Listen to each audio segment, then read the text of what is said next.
The Wrath of Adisa, Part 2. Her wrists heavy with gold she did not want. 3 years later, Adisa, who had been trapped in the spirit's realm, finally found a way to escape. He fought them with all his might, destroying them one by one until the chains that bound him shattered. When he emerged from the forest, his heart burned with hope. He ran to the village, eager to embrace his wife. But when he arrived, the villagers screamed, a ghost has returned." Fear spread like wildfire as people fled from him. Confused, Adisa ran to his home, only to find it abandoned, cold, and empty.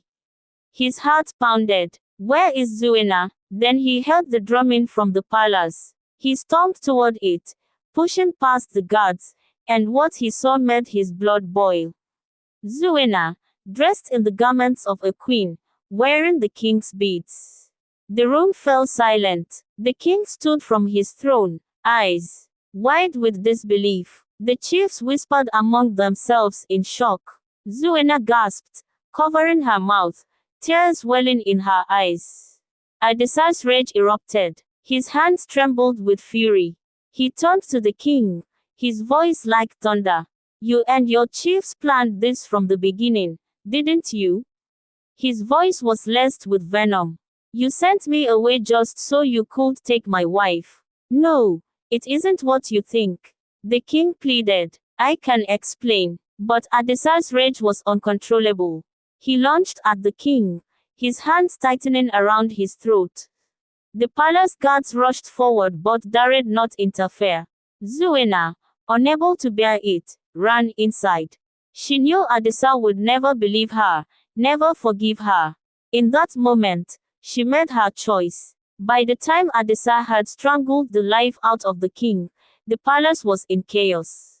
He turned, breathing heavily, only to hear a scream.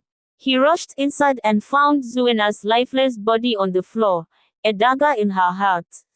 His world shattered. He fell to his knees, cradling her in his arms. No, no, no, Zuena, why? His cries echoed through the empty halls. His grief turned into rage once more. He rose, carrying her body outside, and stood in the middle of the village. I will destroy this village, he declared. You took everything from me. Now, I will take everything from you. And he did. That night, Adisa went from house to house, slaughtering the chiefs, the elders, and every single villager, guilty or innocent. The streets ran with blood. By dawn, Inyamundi was a graveyard. Adisa buried Zuena himself, placing her under the sacred baobab tree where the wands spoke of their future. From that day forward, he lived in loneliness. Every night, he sat by her grave, speaking to her as if she could still hear him. His heart, once full of love, had turned to ashes.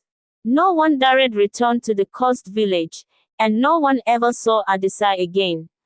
But travelers say that on moonlit nights, if you listen closely, you can hear the sound of a man weeping in the wind.